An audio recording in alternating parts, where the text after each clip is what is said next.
പെരുമ്പടപ്പ് പഞ്ചായത്തിലെ ചെറുവല്ലൂർ ബണ്ട് റോഡിൻ്റെ പണി പുരോഗമിച്ചുകൊണ്ടിരിക്കുകയാണ്. അതിൻ്റെ വർക്കിംഗ് ഗ്രോത്ത് നിരീക്ഷിക്കാൻ വേണ്ടി നമ്മുടെ സ്ഥലം MLA കൂടിയായ പി നന്ദകുമാർ ഇവിടെ എത്തിച്ചേർന്നിരിക്കുകയാണ്. വളരെ പെട്ടെന്ന് തന്നെ ഒരു ദ്രുതഗതിയിൽ തന്നെ വർക്ക് പുരോഗമിക്കുന്നുണ്ട്. സമയബന്ധിതമായി അത് പൂർത്തീകരിക്കാൻ ഈ പെരുമ്പടപ്പ് പഞ്ചായത്തിനെ സംബന്ധിച്ചിടത്തോളം വലിയ മാറ്റമുണ്ടാക്കുന്ന ഒന്നാണ് ഈ ചെറുവല്ലൂർ പുത്തമ്പള്ളി റോഡുമായി ബന്ധിപ്പിക്കുന്ന ഈ ബണ്ട് റോഡിൻ്റെ പ്രവർത്തനം. വളരെ വർഷത്തെ ജനങ്ങളുടെ ഒരു ആഗ്രഹമാണ്.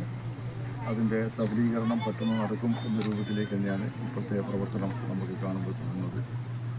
ബന്ധപ്പെട്ട AIC-യും കോൺട്രാക്ടറും മറ്റു ഉദ്യോഗസ്ഥന്മാരും എല്ലാവരും വളരെ സജീവമായിട്ട് തന്നെ ഈ പ്രവർത്തന രംഗത്തുണ്ട്. മഴ പ്രകൃതിയെ നമ്മൾ വല്ലാണ്ട് ബുദ്ധിമുട്ടിക്കുന്നു തോന്നുന്നില്ല. പക്ഷേ ബുദ്ധിമുട്ടിക്കാതിരുന്നാൽ പെട്ടെന്ന് തന്നെ എൻ്റെ പ്രവർത്തനം 100% നമുക്കിപ്പോൾ നടത്താൻ കഴിയും. അതിന് എന്നാണ് പൂർണ്ണമായ വിശ്വാസം. എല്ലാം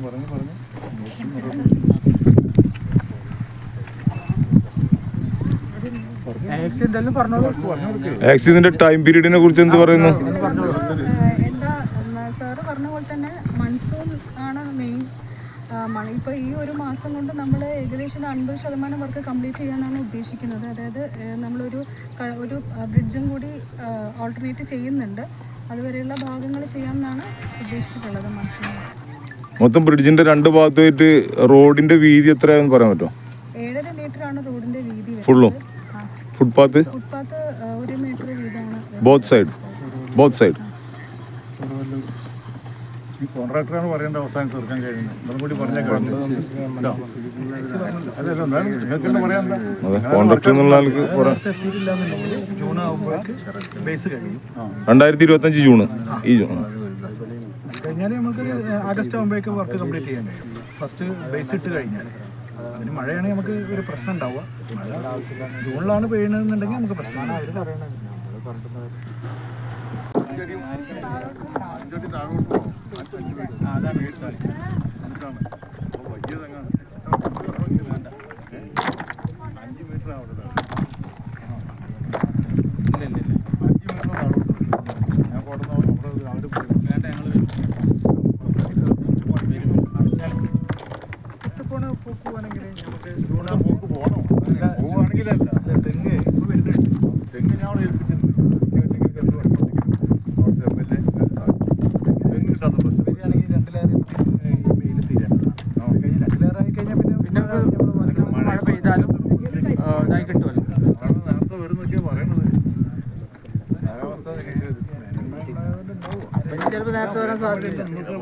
കാലാവസ്ഥക്കാരുടെ 13-ാം തീയതി ആരംഭിക്കുന്നതായിട്ടാണ് അവർ പറയണത്. അപ്പോൾ വന്നോളന്നില്ല, വന്നൂടായില്ല.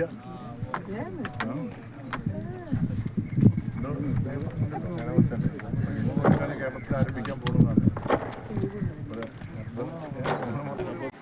പെരുമ്പടപ്പ് പഞ്ചായത്തിലെ വിവിധ സർക്കാർ ഓഫീസുകളും തദ്ദേശ സ്വയംഭരണ സ്ഥാപനങ്ങളും ഒക്കെ സ്ഥിതി ചെയ്യുന്നത് പഞ്ചായത്തിൻ്റെ ഏകദേശം മധ്യഭാഗമായിട്ടുള്ള പെരുമ്പടപ്പ് ബ്ലോക്ക് സെൻറ്ററിലാണ്.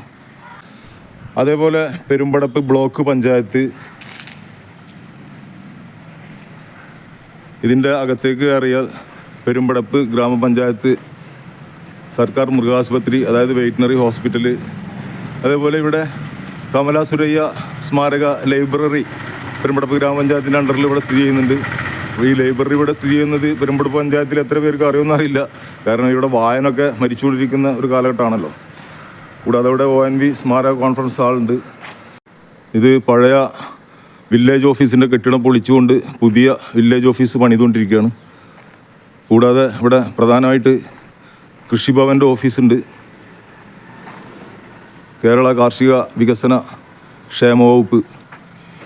ഈ കോമ്പൗണ്ടിൽ തന്നെ വ്യവസായ വികസന ഓഫീസുണ്ട്. അതുകൂടാതെ വില്ലേജ് ഓഫീസും ഇപ്പോൾ ഇവിടെയാണ് പ്രവർത്തിക്കുന്നത്. മുന്നേ ഇതിൻ്റെ അപ്പുറത്തുള്ളൊരു കെട്ടിടത്തിലായിരുന്നു. ഇത് കൃഷിഭവൻ്റെ ഓഫീസാണ്. പെരുമ്പടപ്പ് ബ്ലോക്ക് പഞ്ചായത്ത് ക്ഷീര വികസന കാര്യാലയം കൂടി ഇവിടെ ഇവിടെ വനിതാ ശിശു വികസന വകുപ്പ്. ഇതുപോലെ ഒട്ടനവധി സർക്കാർ കാര്യാലയങ്ങൾ പ്രവർത്തിക്കുന്ന ഒരു സെൻറ്റർ കൂടിയാണ് ഈ പെരുമ്പടപ്പ് ബ്ലോക്ക് സെൻറ്റർ എന്ന് പറയുന്നത്. നമ്മുടെ ബഹുമാനപ്പെട്ട MLA-യും അതുപോലെ തന്നെ അസിസ്റ്റന്റ് എക്സിക്യൂട്ടീവ് എഞ്ചിനീയറും അതുപോലെ ആ ഒരു ബണ്ട് റോഡിൻ്റെ കോൺട്രാക്ട് എടുത്തിട്ടുള്ള 8 കോടി രൂപക്കാണ് അതിൻ്റെ കോൺട്രാക്ട് എടുത്തിട്ടുള്ളത്.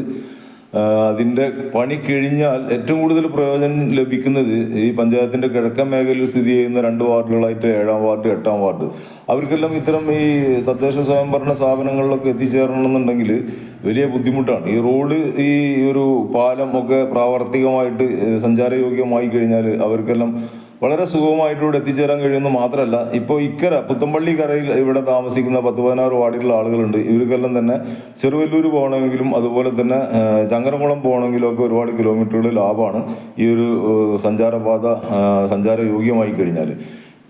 അതുമാത്രമല്ല, പെരുമ്പടപ്പിൽ നിന്നും അക്കരയ്ക്ക് ചെറുവല്ലൂർ കടവിലേക്ക് പോകുന്നവർ ഇപ്പോൾ ആശ്രയിച്ചുകൊണ്ടിരിക്കുന്നതെന്ന് പറഞ്ഞാൽ ആമയം വഴിയാണ്.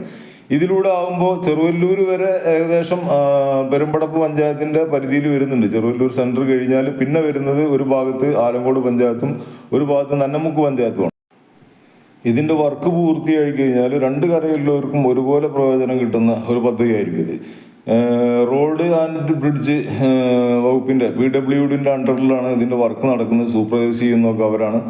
EXC നമ്മളോട് സംസാരിച്ച് കഴിഞ്ഞു.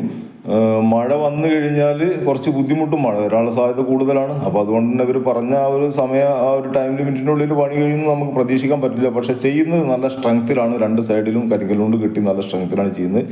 പാലം ഒന്നും കൂടി നിർമ്മിച്ചു കൊണ്ടിട്ട് ആ ഭാഗങ്ങളിലൊക്കെ 2 ആക്കാനുള്ള പദ്ധതിയാണ് ഇവർ പ്ലാൻ ചെയ്തിട്ടുള്ളത്.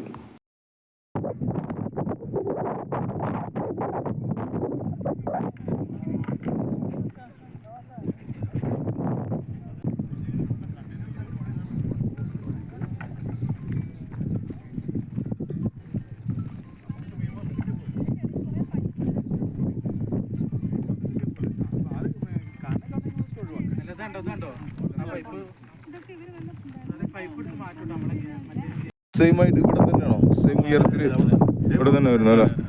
ഇതിപ്പോൾ പിന്നെ ഇവിടെ ഫുട്പാത്തിന് 2 സൈഡിലും ഫുട്പാത്ത് ഉണ്ടാവും. ഇത് എത്ര മീറ്റർ ഉണ്ടാവും ഫുട്പാത്ത്? ഇവിടെ 1 മീറ്ററാണ്. ഫുട്പാത്ത് വലിയ ഫുട്പാത്ത് ഉണ്ടാവില്ല, ഇതേപോലെ ഉണ്ടാവുള്ളൂ 2 സൈഡിലും. ഒരു 1/2 മീറ്റർ വീതമൊക്കെ ഉണ്ടാവും. പിന്നെ റോഡിന്റെ വീതി എത്ര? ഒരു 7-8? റോഡ് അവിടെയാണ് 7 മീറ്റർ, ഇതൊരു 4 മീറ്ററിന്റെ ചെറിയ 4 മീറ്റർ 1 വേ ഉണ്ടാവും. ഇവിടെ ഇപ്പോൾ 2 പാലം വരുമ്പോൾ 1 വേ ആയിട്ടായിരിക്കും അല്ലേ?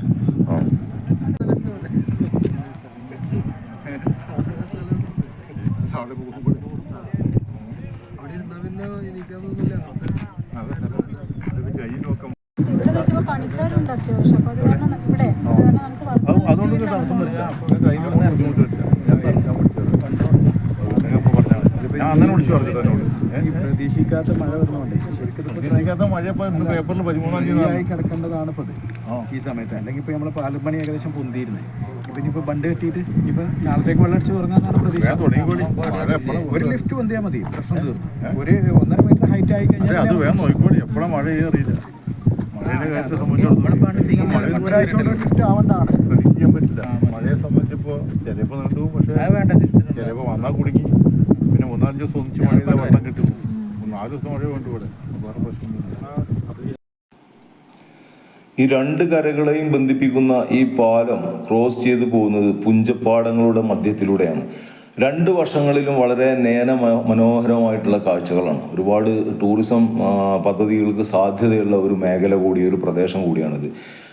പുഴകളാലും അതുപോലെ തന്നെ തോടുകളാലും നിറഞ്ഞു നിൽക്കുന്ന നിബിഡമായ പച്ചപ്പിനാലും വളരെ നയനമനോഹരമായിട്ടുള്ള ഒരു നല്ലൊരു അറ്റ്മോസ്ഫിയർ, നല്ലൊരു വൈബ് ഫീൽ ചെയ്യുന്ന ഒരു സ്ഥലം കൂടിയാണിത്. ഈ പാലത്തിൻ്റെ 2 വശത്തിൽ നിന്നും ചെറിയ പ്രദേശങ്ങളിലേക്ക് വടക്കോട്ട് പോയി കഴിഞ്ഞാൽ തുരുത്തുമ്മൽ എന്ന് പറയുന്ന ഭാഗത്തേക്ക് കാറൊന്നും പോയില്ലെങ്കിലും സ്കൂട്ടി, ബൈക്ക് എല്ലാം പോകുന്ന വഴികളുണ്ട്. അത് അവിടെ ജനവാസ മേഖലയാണ്. അതുപോലെ തന്നെ തെക്കോട്ട് പോയി കഴിഞ്ഞാൽ നേരെ ഇത് വന്നേരി ഭാഗത്തിൻ്റെ കിഴക്ക് പോലീസ് സ്റ്റേഷൻ്റെ ഒക്കെ ഇറക്കിലേക്ക് ആ ഭാഗങ്ങളിലേക്ക് എത്തിപ്പെടാവുന്ന സ്കൂട്ടിയിൽ കഴിയും. ഇവിടുത്തെ ഈ മനോഹരമായിട്ടുള്ള ഈ കാഴ്ച, ഇവിടുത്തെ പച്ചപ്പ് ഇവിടെ വന്നു നിന്നിട്ട് ആസ്വദിക്കേണ്ടതാണ്. ഇവിടെയൊക്കെ നമുക്ക് പുരോഗമനങ്ങൾ തോട്ട് ചെയ്യുന്ന ആളുകളുടെ ചിന്തയിൽ ഇത്തരം തോട്ട് വരേണ്ടതുണ്ട്. ഒരു ടൂറിസം മേഖലയ്ക്കുള്ള സാധ്യതകൾ ഇപ്പോൾ പല ഇടങ്ങളിലും നമ്മൾ കാണുന്നുണ്ട്. കൊച്ചു കൊച്ചു തുരുത്തുകളും മറ്റും. ഇതൊരു പുഞ്ചപ്പാടാണ്. പുഞ്ചക്കൊഴുത്ത് കഴിഞ്ഞാലുള്ള അപ്പോൾ പുഞ്ചക്കൊഴുത്തൊക്കെ കഴിഞ്ഞ് നിൽക്കുന്ന ഒരു സമയമാണ്. ഇപ്പോൾ പ്രകൃതി വളരെ നയനമനോഹരമായിട്ടുള്ള ഒരു കാഴ്ചയാണ് നമുക്ക് ഇവിടെ ഓരോരോ പച്ചപ്പും കാണാൻ കഴിയുന്നത്. ഇവിടെ ഈ പാലം വന്നു കഴിഞ്ഞാൽ ഇതിൻ്റെ പ്രയോജനം ഒരുപാട് ആളുകൾക്ക് എത്തും. അത് പെട്ടെന്ന് സാധ്യമാവട്ടെ എന്ന് നമുക്ക് പ്രത്യാശിക്കാം.